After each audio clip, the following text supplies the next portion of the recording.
The council chamber floated in the void. Between star systems, a massive station, where representatives from 47 different species gathered to discuss the survival of their civilization. Today, the chamber was filled with fear. Thavin stood before the assembled delegates, his reptilian scales shifting from green to gray as stress hormones flooded his system. He had commanded coalition forces for 30 years, and never had he delivered news this dire. The Wrath Swarm has consumed the Pelion system, he announced, his voice carrying through the translation devices. Each species war, 4 billion souls gone in 72 hours. The chamber erupted in distress. Sounds, clicks, whistles, harmonics, and growls blended into a chorus of despair. The court general waited for silence before continuing. That makes 6 systems in 4 months. Our projections indicate the swarm will reach core coalition worlds within that year. Our current military strategy is failing. A delegate from the Harun species, beings of crystalline structure, who communicated through light patterns, flashed a question. What options remain? Talavan's inner eyelids closed briefly. Evacuation, retreat, survival of whoever can escape fast enough. The chamber fell silent. 300 years of peace, of cooperation, of building something greater than any single species could achieve alone, all of it crumbling before an enemy they could not defeat.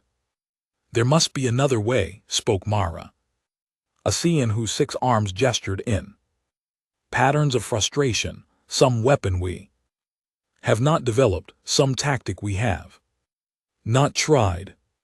We have tried everything within our doctrines, Thavin replied. The Wrath do not fear death because they are not truly individuals. They are extensions of a single will. We fight to preserve life. They spend it without hesitation. Mathematics favors them. An alarm chimed softly through the chamber. A communications officer approached. Thavin, mandibles clicking nervously. General, we have received an unusual transmission. Origin point is Sector 447, the frontier region marked as unexplored. This is not the time for sir. They claim to be human. Every delegate in the chamber turned to look. The word human passed through the translation systems, and those species who kept historical records felt something stir. In their oldest files, Talavan's pupils narrowed. Humans are legends, stories from the ancient archives. They do not exist. The transmission is real, sir. They request permission to approach coalition space, they say. The officer paused as if uncertain. The translation was correct. They say they are here to help with our war. The general looked to the council delegates. The eldest among them was Kerr Shin, a being whose species lived for centuries and maintained oral histories spanning millennia. The ancient delegate spoke slowly. When I was young, my teacher shared stories from the before times when the coalition was still forming. There were rumors of a species from the far reaches, a species that evolved on what the old records called a death world. They were said to be impossible beings who could endure pain that would kill us, who fought not despite fear but because of it, who would choose death over surrender. Fairy tales, another delegate scoffed, designed to frighten children. Perhaps, Kirshen replied, but the archives describe their planet, gravity, twice what most species tolerate, diseases that killed millions of their own, predators that hunted them, weather that could freeze or burn, and they not only survived but thrived. They reached their stars through violence and Determination. Taliban considered this. If such beings exist, they would be dangerous. Yes. Kursian agreed, but we are dying. General, perhaps we need dangerous allies. The vote was close, but desperation won. The council authorized the human fleet to approach under careful observation. Taliban assigned 36 warships to intercept with orders to destroy the human vessels at the first sign of hostility. 2 weeks later, the human fleet arrived at the designated coordinates. Taliban watched from his command ship as 12 vessels emerged from faster than light travel. They were smaller than expected, built with angular efficiency rather than the flowing designs coalition species favored. Scans revealed unusual power signatures and weapon systems that seemed almost primitive by galactic standards. A transmission request came through. Taliban accepted, and the view screen filled with the image of a human female. She had dark hair pulled back from her face, eyes that appeared almost black, and a posture that suggested military discipline. Her skin tone was what the old records called Asian, from a region of Earth named Korea. I am Admiral Sman of the Human Expeditionary Fleet, she said through the translation system. We received your distress signals approximately 8 months ago. We came as quickly as we could. You traveled 8 months to help strangers, Taliban asked, suspicious. Sman smiled slightly. We spent 300 years thinking we were alone in the universe, General. When we finally heard voices in the dark, we were not going to ignore them, especially when those voices were screaming, how many troops can you commit to this war? 5,000 ground forces across our 12 ships, specialized units trained for high-intensity combat operations. Taliban scales shifted to a shocked yellow. 5,000. We have lost millions. The Vrath deploy in billions. What can 5,000 soldiers possibly accomplish? The human admiral's expression did not change. General, I think you will be surprised what humans can accomplish when the situation is desperate. That is when we do our best work.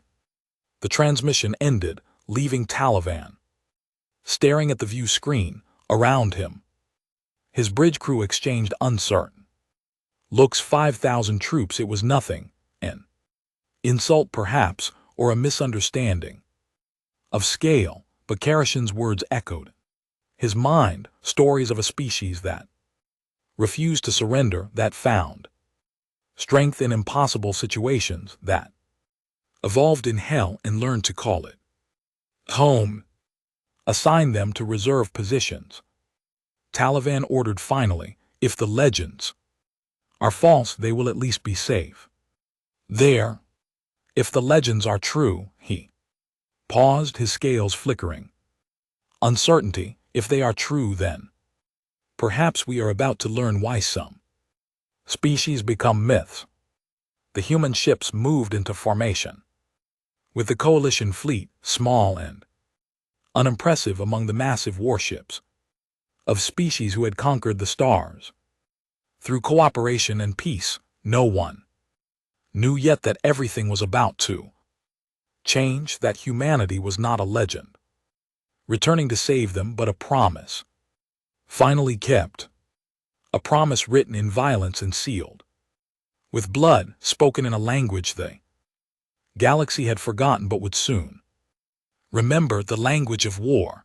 The briefing room aboard Coalition Command station smelled wrong to Commander Jiho.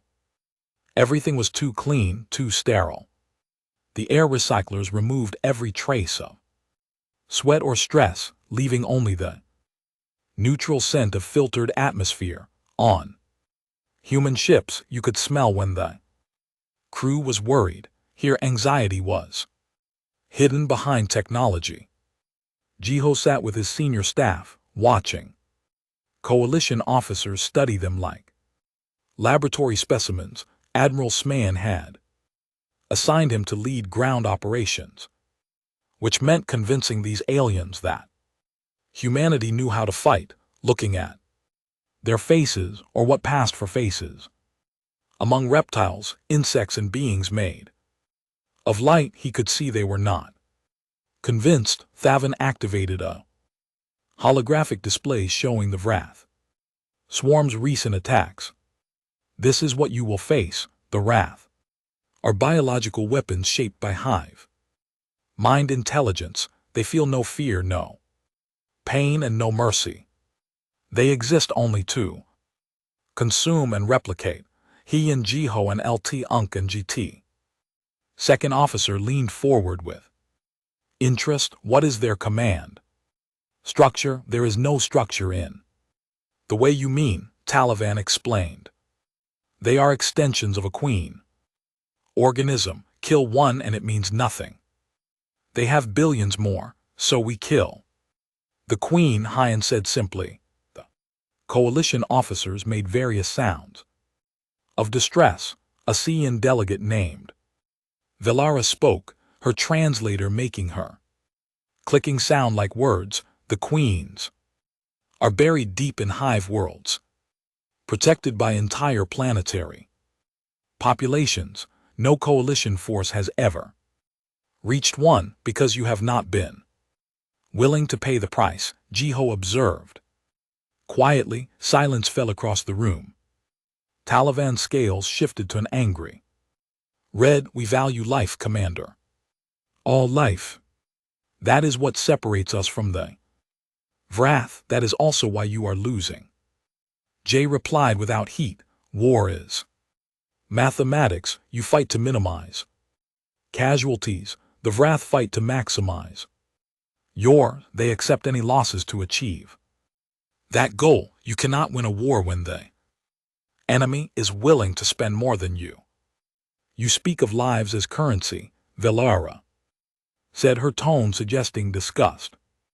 Jiho met her compound eyes. I speak of lives as reality. Every soldier who joins my unit knows they might die. We accept this. We train for this. We prepare for this because the alternative is everyone dies. Sometimes you must sacrifice the few to save the many. Admiral Sman stood, drawing attention. Perhaps a demonstration would help. Commander Dwin, if you would. Dwin grinned as he stood. He was younger than Jiho, with the kind of smile that made you unsure if he was joking or deadly serious, usually both. He gestured to several cases his team had brought. We understand coalition forces primarily use energy weapons, plasma, lasers, particle beams, very advanced, very impressive. He opened a case, revealing what looked like ancient technology by galactic standards. Humans use kinetic weapons, projectiles, accelerated by chemical explosions. You might call them primitive. A Harun delegate flashed patterns of amusement. Such weapons are thousands of years obsolete. Let me show you why we still use them. Day one said his team set up a testing range in the station's combat simulation room. They placed various materials representing Wrath biological armor at different distances. Daewon lifted a rifle, checking it with practiced ease. This fires a small metal projectile at roughly 1200 ms. Watch, the weapon made a sound like thunder in the enclosed space. The target shattered, pieces flying across the room. He fired again and again, each shot destroying its target with brutal efficiency. Energy weapons are elegant, Day one explained. They cauterize wounds very clean. Our weapons are messy. They create hydrostatic shock. They fragment inside the target. They do maximum damage to organic tissue. He smiled. That unsettling smile, the Vrathar. Very organic, barbaric someone. Muttered, effective, Dwin corrected. Your weapons are designed for precision. Ours are designed for war. Next came me, the chief medical officer. She was small compared to most coalition species, with steady hands and a voice that carried authority despite its quiet tone. She displayed human anatomy on the holographic projector. Human physiology is redundant, she began. We can survive with partial organ function. Our blood clotting response is aggressive. Our pain tolerance is significantly higher than most coalition species. We evolved these traits because our planet tried very hard to kill us. She showed scans of injuries human soldiers had survived, wounds that would have been fatal to coalition troops. We heal quickly, we can fight while injured, and our psychology is adapted to continue functioning under extreme stress and trauma. A coalition medical officer, a being with tentacles instead of limbs, made a sound of distress. This is horrifying. Your species is built for suffering.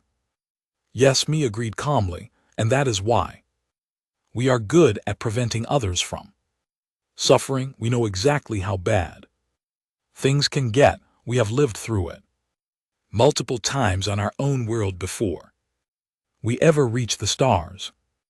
The briefing continued for hours. Each human officer explained their approach to warfare, and each explanation seemed to disturb the coalition observers more. Humans fought aggressively where coalition forces defended cautiously. Humans accepted risks that others considered suicidal. Humans spoke casually about death in ways that made species who valued every individual life deeply uncomfortable. Finally, Thavin called for a break. He approached Jiho privately, his scales showing confusion. Commander, I must ask, are all humans like this so comfortable with violence? Jiho considered the question carefully. We are not comfortable with violence. General, we hate it. Every human who has seen war carries scars, visible or not. But we understand violence, we respect it, and when necessary we use it. Because we learned long ago that sometimes the only way to protect what you love is to destroy what threatens it. You could be as dangerous as the Vroth, Thalavan said quietly. The difference, Jiho replied, is that we choose when to fight. The Vrath have no choice. They are slaves to their nature. We are masters of ours. That is what makes us human. Thalen studied the human commander for a long moment. The council has decided to keep your forces in reserve observation positions. You will learn our tactics before being deployed to combat. Jiho nodded unsurprised. As you wish, General, but Heian, standing nearby, caught his commander's eye and smiled slightly. Both of them knew the truth. Observation was fine. Learning was acceptable. But when the fighting started, when coalition forces began to break under pressure they could not handle, humanity would step forward, not because they were ordered to, but because that was what they did. They were the children of Earth, a world that had tried to kill them for millions of years and failed. They had learned to fight back against impossible odds. They had learned to win when winning should have been impossible. They had learned that sometimes legends are not stories from the past, but promises for the future. And soon, very soon, the galaxy would learn that lesson. To the hard way. Crimson Gate Station hung in space like a massive metal flower, its petals actually docking arms for the dozens of ships that called it home. The station protected 3 inhabited systems, serving as both military checkpoint and trade hub. 40,000 coalition troops defended it, representing 20 different species. Everyone knew the Wrath would attack. Eventually, no one expected it to be today. Jiho was reviewing supply reports when the alarm started. He moved quickly to the command center his unit had established in the station's reserve section where his officers were already gathering. Wrath swarm detected, he reported, pulling up tactical displays. Estimated numbers 300,000 bioforms. They are approaching from multiple vectors. Coalition response, Jiho asked. Defensive positions across all sectors. They are forming up according to standard doctrine. Jiho studied the deployment patterns, logical, efficient. Completely wrong for this enemy. The coalition was setting up to trade fire at distance, minimizing casualties. Through careful positioning, the Wrath would simply overwhelm them through numbers, accepting any losses to close the distance. How long until we are engaged? He asked.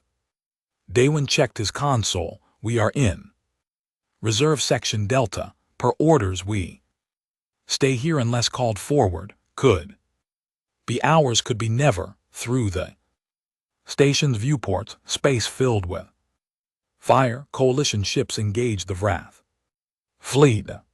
Energy weapons cutting through the biological vessels that surged forward like a living tide. The aliens fought well, their coordination perfect, their aim precise. It did not matter. For every Wrath ship destroyed, 2 more pushed through. The first Wrath boarding craft hit the station's outer hull, then dozens more. The sound of impact echoed through the metal structure, a drum beat of invasion. Me set up her medical station, preparing for wounded. They will bring casualties here eventually. That is when things are already bad. She was right. Within an hour, coalition soldiers began arriving on stretchers bearing injuries from Wrath biological weapons, acid burns, toxins, physical trauma from creatures bred solely for killing. The coalition medics worked frantically, but they kept their patients far from the fighting, following doctrine that protected medical personnel. MJI looked at Jiho. This is inefficient. We should move forward, treat them where they fall. We are in reserve, Jiho reminded her, though his tone suggested he agreed. Battle worsened. Coalition forces held the northern and eastern sectors, but the southern sector was collapsing. Reports came through of entire units being overrun, of defenses breached, of the Wrath pouring through gaps in the line. Taliban's voice came over the command channel, strained with stress. All units, prepare for general retreat. We cannot hold the station. Evacuation protocols are now active. Jiho watched the tactical display. The southern sector was the key. If it fell completely, the Wrath would control access to the station's main power core. They would turn humanity's defensive position into a tomb. 40,000 coalition soldiers would die or be forced to abandon the station, leaving 3 populated systems exposed. Commander Han asked quietly, orders.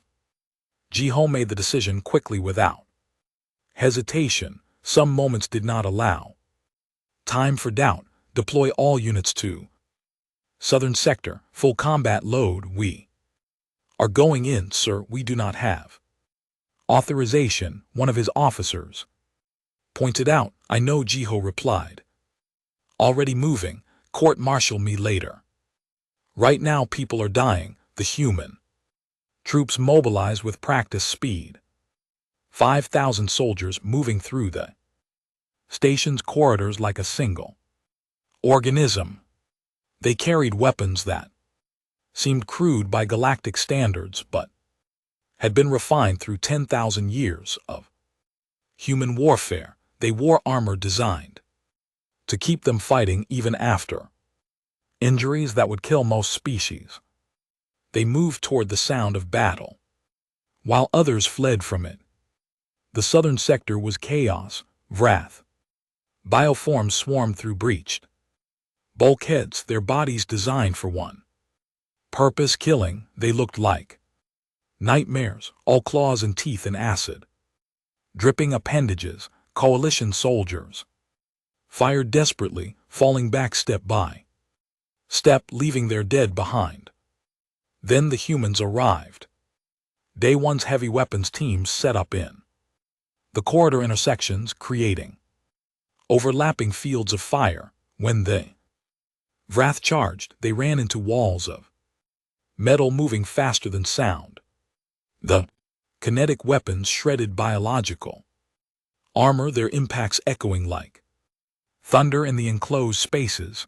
Hold this line, Duan shouted, his voice carrying over the gunfire. Make them pay for every meter. He led assault teams into sections the coalition had already lost, close quarters fighting, where energy weapons would breach the hull and vent atmosphere. The humans used blades, chemical explosives, and brutal hand-to-hand combat. They fought in ways that horrified the coalition observers but achieved results nothing else could.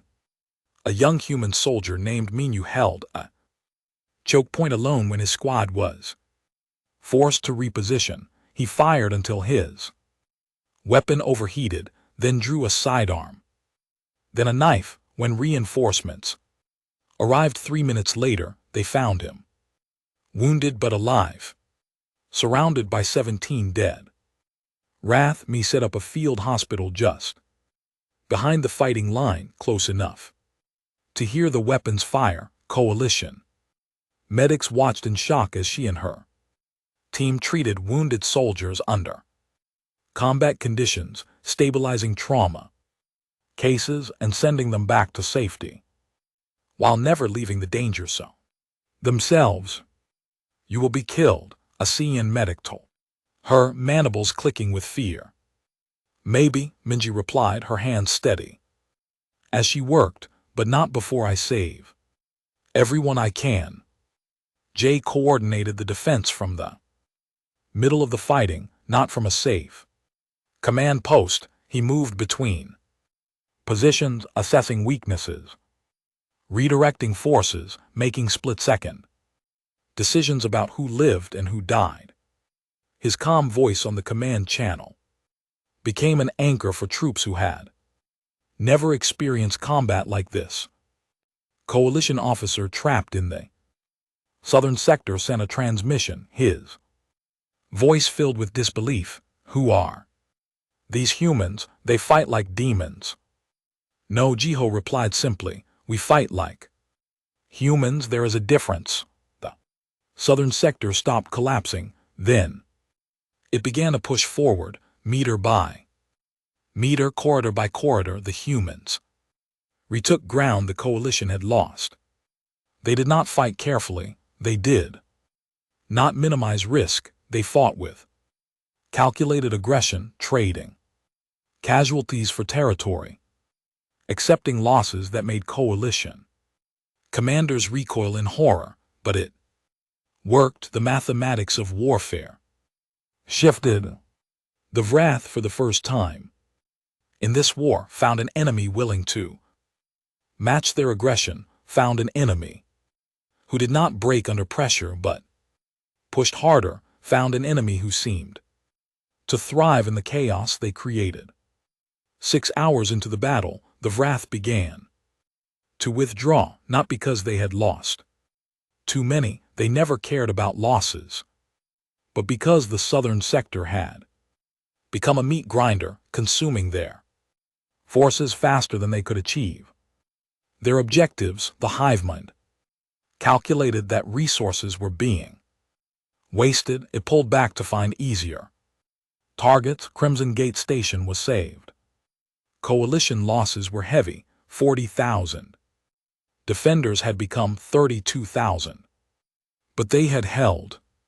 The station remained in coalition hands, protecting the systems beyond human. Casualties were severe. 5,000 soldiers had become 3,800, 1,200 dead or two wounded to return to service, nearly 25%. Losses in a single engagement.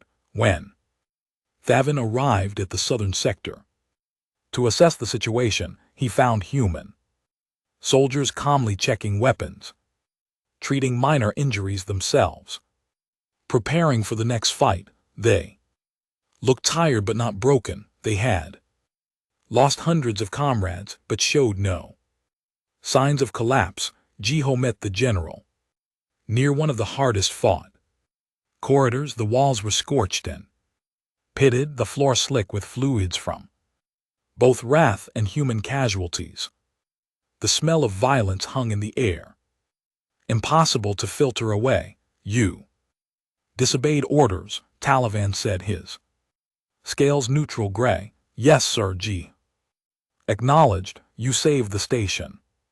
You saved lives I had already written off as lost. Yes, sir. Thavin studied the human commander for a long moment. Around them, coalition soldiers stared at the humans with new expressions, not skepticism anymore. Something closer to awe mixed with fear. The council was wrong, the general said. Finally, humans are not legends. Legends are stories we tell ourselves to feel brave. You are something more dangerous than that. You are real. G nodded slowly. We tried to warn you, General. Humanity was forged in violence. We spent our entire existence learning how to survive things that should have killed us. We are very, very good at it now. What you did today, Taliban began, then stopped. His translator struggled to find words. 25% casualties. My species would consider that a catastrophic defeat.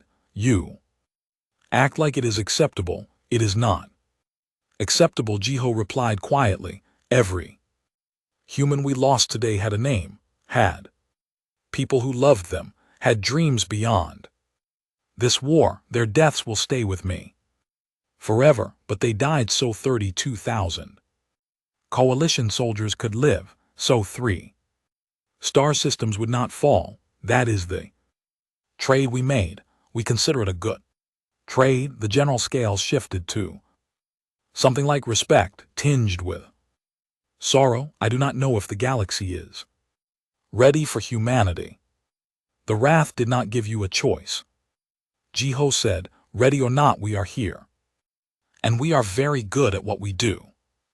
News of the Battle of Crimson Gate spread through coalition space at faster than light speeds. The impossible had happened.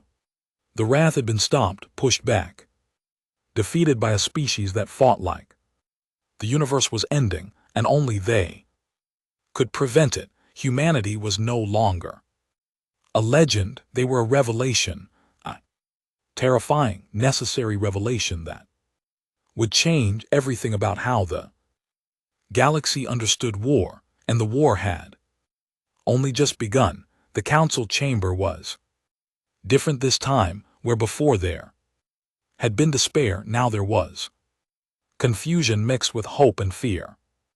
Every delegate had reviewed the recordings from Crimson Gate.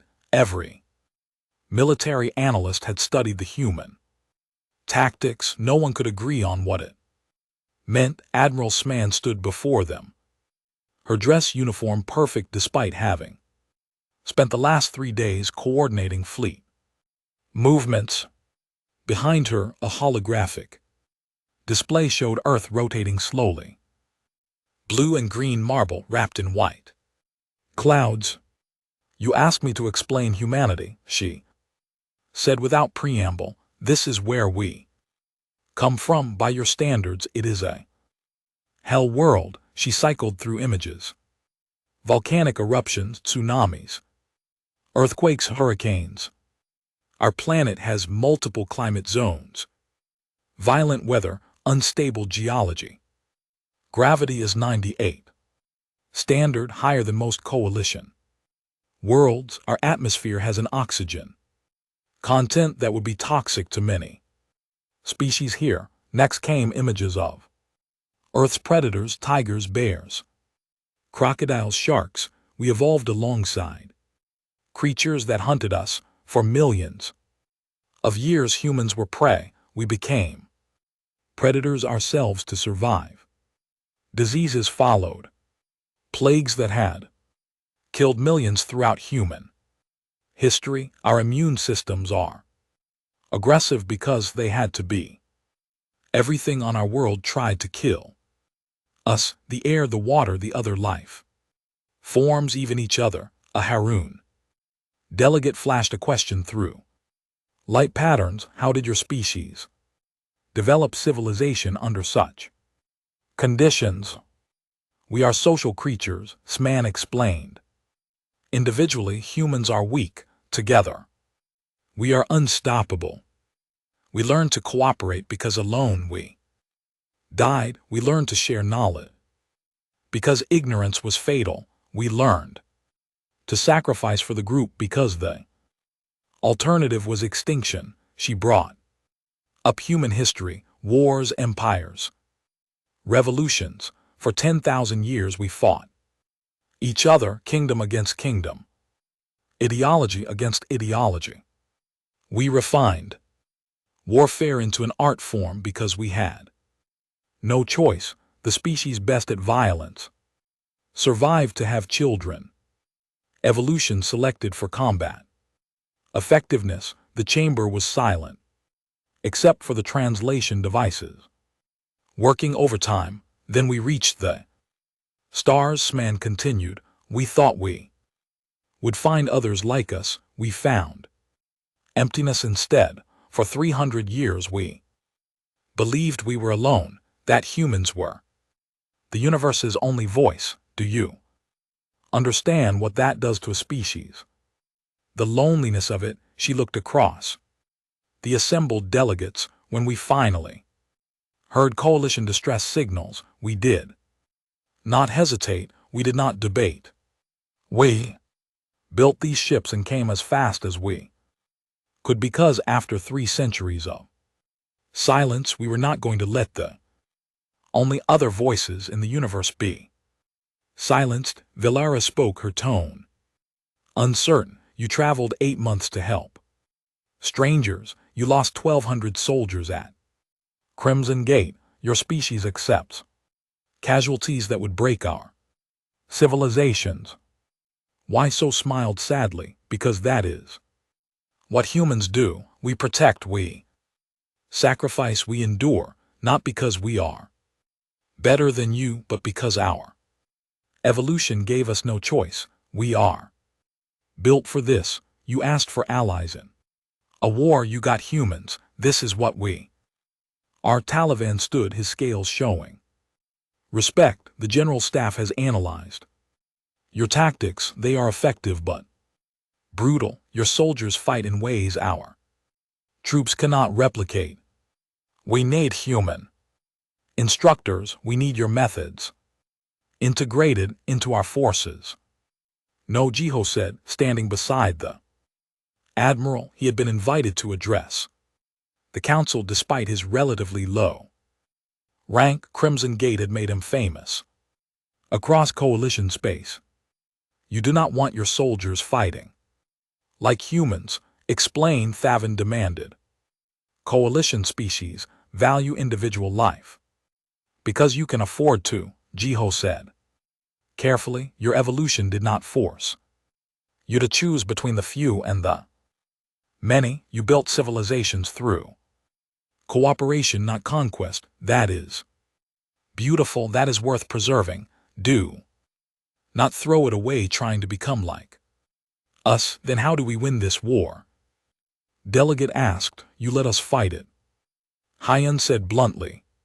He stood with other human officers, all of them bearing the markers of recent combat. Train your soldiers to hold ground, to provide support, to evacuate wounded.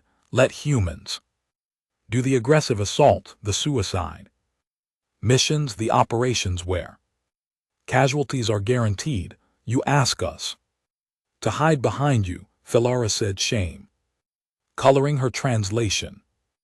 We ask you to let us do what we are good at. Minji replied. She had come directly from the medical bay, still wearing surgical scrubs. Your medics preserve life through careful technique. They follow protocols. They work in safe environments. Human medics like me operate in combat zones because we can function under conditions that would traumatize your personnel. That is not a judgment, that is biology and culture. Karashin, the ancient delegate, spoke. For the first time in the session, you offer to be our weapon, our shield. Does this not concern you that we might use you as tools? Jiho met the old being and LT Unk and GT's eyes. If you use us as tools, that is your more burden to carry. We offer our service freely. What you do with that offer defines who you are. We already know who we are. The debate continued for hours. Some delegates argued for immediate integration of human forces across all coalition operations. Others warned that humanity was too dangerous, too willing to accept bloodshed, too alien in their approach to war. A few openly questioned if humans might become a threat once the Wrath were defeated. Finally Sman raised her hand for silence. The council faces a choice. Accept our help and risk contaminating your cultures with human brutality, or decline and watch the wrath consume you. We will accept whatever decision you make, but understand this: we did not come here to conquer. We came here because we were alone for so long that we forgot what it meant to have neighbors. Now that we remember, we will not let you die, whether you want our help or not.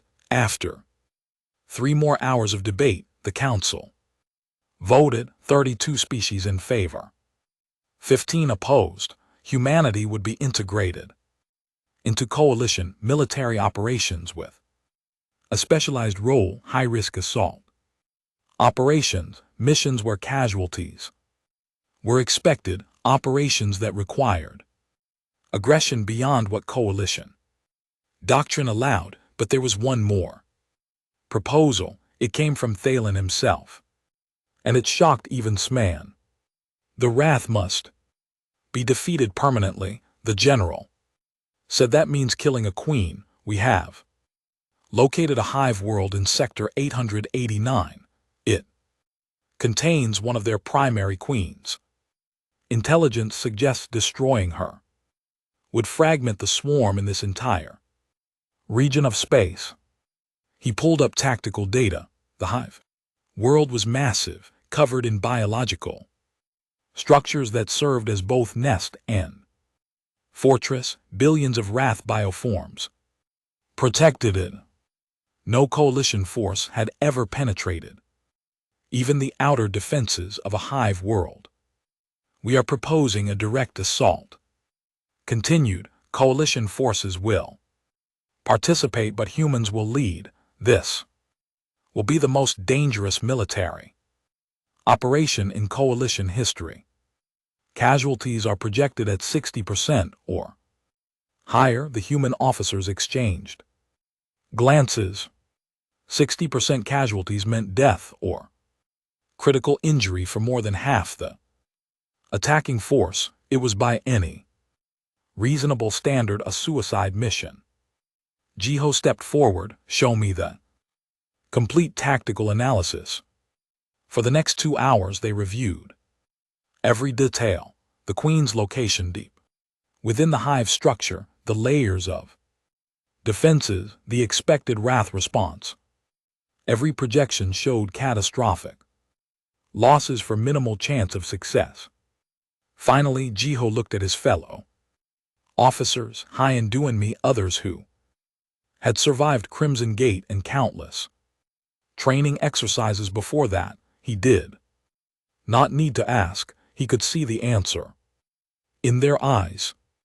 "We will do it," he said simply. "Commander, this is suicide, a coalition officer protested. "The mathematics do not support success." The mathematics did not support success at Crimson Gate either, Hien replied. Mathematics assumes both sides value survival equally. The Wrath do not fear death, neither do humans. That changes the equation. Sman addressed the council.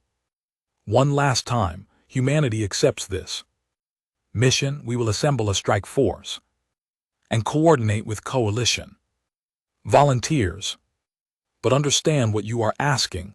Many humans will die in this attack. We accept these deaths because the alternative is worse. But we will remember every name, every face, every person who falls protecting a civilization that is not even their own."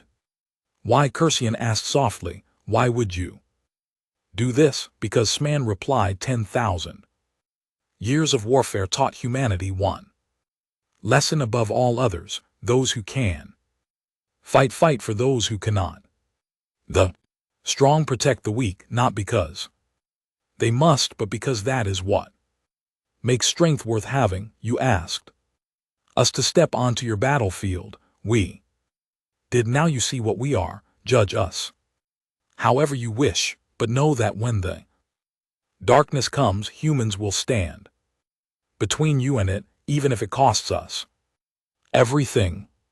The chamber fell silent. The vote had been taken. The mission was approved. In 3 weeks, a combined force of human and coalition troops would assault Rathhive world in an operation with almost no chance of success. 30 coalition ships volunteered. 12 human vessels would lead them. 8,000 humans would deploy for ground operations along with 15,000 coalition volunteers trained by human instructors. Over the next weeks, as the council adjourned, Thavin approached Jiho privately. "Commander, I have fought for 30 years. I have never ordered a mission like this. The losses will be terrible." Jiho looked at the general with eyes that had seen too much death already. "Terrible losses for a permanent victory. That is the trade we are making. General, the Wrath cannot be negotiated with. They cannot be deterred. They can only be killed, so we will kill them. No matter the cost." "You speak of genocide." "I speak of survival," J corrected. "The Wrath chose this war. They chose to consume entire species. Humanity is simply showing them what happens when they meet prey that learn to bite back hard." The preparations began. In 3 weeks, the galaxy would learn what humans truly were. Not legends, not myths, not stories told to frighten or inspire. Just soldiers doing a job that needed doing, a job no one else could do, a job they would finish, even if it killed them, because that was what it meant to be human, to stand in the darkness and refuse to yield, to face impossible odds and fight anyway, to accept mortality and keep moving forward. The Wrath had awakened something the galaxy had forgotten, something that evolved in hell and learned to thrive there, something that would not stop until the job was done. They had awakened humanity, and humanity was done being quiet. The combined fleet hung in space just outside the Hive world's gravity well. 42 ships carrying humanity's promise, written in steel and determination. Jiho stood on the bridge of his command ship, watching the planet below. It looked like a tumor covered in biological growths that pulsed with sickly light. 3 weeks of preparation had transformed coalition volunteers into something resembling a cohesive fighting force. They would never fight like humans. They were not built for it, mentally or physically, but they had learned to hold ground, to support aggressive advances, to accept that sometimes casualties were necessary for victory. Jaisu, commander of humanity's special forces, stood beside Jiho, reviewing final preparations. She was small even by human standards, but moved with the precise economy of someone who had survived dozens of impossible situations. Strike teams are ready. We have 48 hours to reach the Queen. Once we land, after that, Vrath reinforcements will make extraction impossible. We are not planning extraction, Ji reminded her quietly. I know, but my soldiers like to pretend we are. She smiled without humor. Helps with morale. Duan's voice came over the command channel. Heavy weapons teams are loaded and ready. If this Queen is half as big as intelligence suggests, we are bringing enough explosives to crack Moon. Medical teams are positioned. Me reported. We will have field hospitals as close to the combat as physics allows. All coalition forces report ready. Taliban added. The general had insisted on participating personally despite being older than most species. Combat A limits. They are frightened but determined. Fear is good, Hyan said. Keeps you sharp. It is the absence of fear that gets you killed. Admiral Sman broadcast to the entire fleet. All personnel, this is Admiral Sman. Today, we attempt something no coalition force has ever achieved. We will assault a Rathhive world. We will penetrate to its core. We will kill the Queen. Casualties will be severe. Many of us will not return, but those who do will have saved billions of lives across dozens of systems. You all volunteered for this mission knowing the odds. That makes you the bravest individuals in this galaxy, human or not. Today you fight with humanity. Today you show the Vrath that there are worse things in this universe than them. Today we go to war. Summed out. The orbital bombardment began. Human and coalition ships rained fire on the planet's surface, targeting the biological defenses that covered the hive structures. The Vrath responded with anti-ship organisms that launched from the surface like living missiles.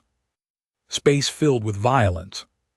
All teams begin deployment. G ordered. Deployment pods screamed through the atmosphere, carrying soldiers toward designated landing zones. Vrath bioforms swarmed to meet them. Billions of creatures bred for one purpose: killing invaders. The mathematics were terrible. Even with orbital support, the attacking force was outnumbered thousands to one. But mathematics had never stopped humanity before. Minu hit the ground with his unit weapons already firing. The young soldier had become something of a symbol after Crimson Gate, but he carried it with quiet dignity. Around him, coalition soldiers deployed, following human tactics they had drilled for 3 weeks. Hold the perimeter, establish fire zones, support the advance, push forward. Hyan commanded. Assault teams moved deeper into the hive structures, fighting through corridors designed to confuse and trap. The Vrath came in waves, but humanity had learned to fight in waves of their own. Attack, fall back, let fresh troops advance, rotate. Wounded to the rear, brutal efficiency. Jews' special forces penetrated deeper than conventional troops could follow.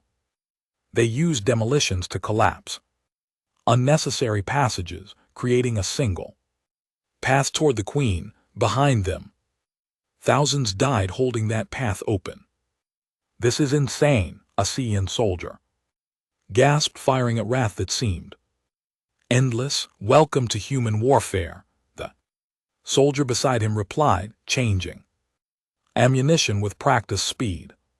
"We are very good at insane." The casualties mounted exactly as predicted.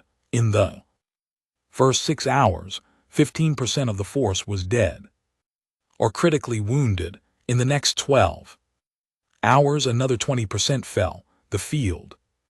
Hospitals operated in conditions that made coalition medical doctrine seem like a gentle suggestion. Me performed surgery while explosions shook the walls around her, her hands steady as they had been in training in combat. In every crisis she had faced, a coalition medic asked her, "How do you stay calm?"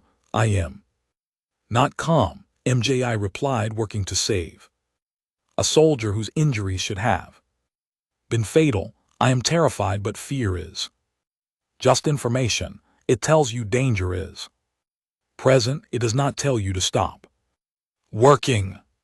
30 hours into the operation, Jew's team reached the Queen's chamber. The broadcast showed what they found, and even humans who had seen terrible things paused in horror. The Queen was massive, a biological supercomputer the size of a building, pulsing with corrupted life.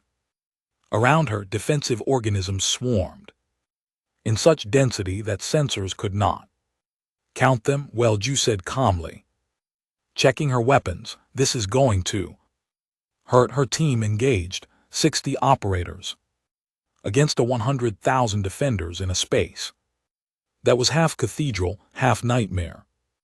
They fought with everything they had, buying time for the demolition experts to place charges against the Queen's vital structures above the planet. Admiral Sman made the call she had known was coming. "All ships prepare for final bombardment. Target the Queen's coordinates." "Ma'am," her weapons officer said carefully, "we still have 2,000 troops in that structure. The bombardment will kill them. I know their names," Sman replied, her voice iron wrapped in grief. "I know their families. I know what they dreamed about, and I know what they volunteered to do. Prepare bombardment." In the hive, Jiho received the message. He looked at the troops around him, human and coalition, both exhausted and wounded but still fighting. He opened a channel to all forces, "All units, this is Commander Jiho. In 20 minutes this structure will be destroyed by orbital fire. Evacuation is no longer possible. Those near the perimeter may reach the landing zones in time. Those of us deeper in will not. To those who can leave, go now. To those who remain, it has been an honor." Surprisingly few left. Most units, realizing they would not make it out, chose to push forward. Instead, if they were going to die, they would die advancing. More ground taken meant fewer Vroth to threaten the galaxy. Later, Minu found himself holding a critical junction with 5 soldiers, 3 humans and 2 coalition. The wrath came in endless waves. "You should go," he told the coalition soldiers. "You can still make extraction." "So could you," one replied, a Harun whose light patterns showed determination. "I am human. This is what we do." "Today," the Harun said, "we all are human. We stay." They held that junction for 14 more minutes, long enough. Ju set the final charges personally. Her team reduced to 12 operators, all of them wounded, all of them aware they had Minutes to live. Queen is rigged for detonation. Charges set for maximum. Structural damage. Recommend immediate. Orbital strike to ensure complete. Destruction confirmed, Sman replied, her voice breaking for the first time. Jaisu, I know speeches, Admiral Ju interrupted gently. We knew the job when we took it. Make sure the galaxy remembers why we did it. That is enough. Ju out. She looked at her surviving team. Anyone want to say anything? Profound. One operator laughed weakly. This really hurts. Yeah, Ju agreed. It really does. The orbital strike came exactly on schedule. Human dreadnought. Admiral Sman's Pride, the flagship of the expeditionary fleet, executed a suicide run directly into the hive world's crust. The ship's reactor detonated in the heart of the structure, exactly where Jisu's charges had weakened the Queen's defenses. The entire hive structure collapsed. The Queen died. The coordinated intelligence directing billions of Wrath bioforms in this sector of space simply ceased to exist. The Wrath swarm fragmented. Without central coordination, they became mere animals, dangerous but no longer an existential threat. Coalition forces across multiple systems found their enemies suddenly disorganized, winning battles they had thought lost. The cost was exactly what the projections predicted. 8,000 humans deployed, 3,200 survived, 60%. Casualties. Among coalition forces, losses were lighter but still severe. 7,000 of 15,000 returned. The survivors were extracted over the following days as coalition ships secured orbit and drove away the disorganized Wrath remnants. They came back changed, carrying wounds, both visible and not. Jiho survived, so did Hyan, Mi, and Duan, though all bore injuries that would mark them forever. Thavan survived barely, pulled from a collapsed section by human soldiers who refused to leave him behind. Minyu survived, his junction team holding just long enough before falling back to extraction points. Ju did not survive, nor did the 47 operators of her special forces team, nor did nearly 5,000 others, whose names were recorded carefully, completely by an admiral who had promised to remember. The memorial service was held in space, near where the hive world still burned, with residual fires. Admiral Sman stood before the assembled survivors and spoke clearly despite her grief. We lost friends today, comrades, people we loved, both human and coalition.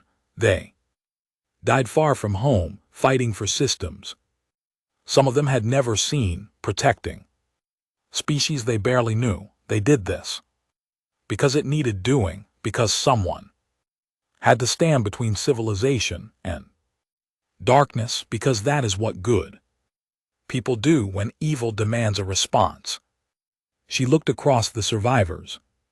The galaxy will remember this battle. It will remember the day humanity stepped fully onto the battlefield and changed everything. But we will remember something else. We will remember their names, every single one, human and coalition alike. They were not casualties. They were not statistics. They were people who chose to fight, who chose to die if necessary, who made that choice freely, knowing what it meant. The Wrath thought they could consume this galaxy because they did not fear death. They learned today that there are beings in this universe who also do not fear death, but who fight for something greater than consumption, who fight for others, who sacrifice not because they are forced to, but because they choose to. That is the difference between monsters and Heroes, not the absence of fear, but what you do with it. 6 months later, the galaxy was different. The Vroth had not been eliminated entirely, but they were no longer an extinction threat. Scattered swarms remained, but coalition forces strengthened by human training and determination could handle them. Humanity was formally inducted into the coalition with full membership, but their role was unique. Human forces became rapid response teams deployed when situations were most desperate. They were the firefighters of galactic civilization, running toward danger when others could not. Jiho accepted promotion to Coalition High Command, working beside Thavin to develop integrated tactics that combined Coalition precision with human aggression. They built something new, something that honored both approaches to warfare. Me opened an academy for trauma medicine, teaching Coalition medics that sometimes saving lives meant risking your own. Her students came from dozens of species, learning not to be human, but to be brave in the way humans understood bravery. Darwin retired from active combat but served as an instructor, teaching weapon tactics with his characteristic dark humor. Remember, he told his students, advanced technology is great until it breaks. Kinetic weapons always work, gravity never fails, and determination beats sophistication every single time. Memorials were built on worlds across Coalition space. The inscriptions were identical, written in multiple languages including human Korean. We were never legends, we were always here, waiting, and when you called, we answered. On Earth, the names of those lost at the Hive world were added to monuments that already held millions of names from humanity's own wars. The tradition continued. Those who fall are remembered always, no matter how much time passes.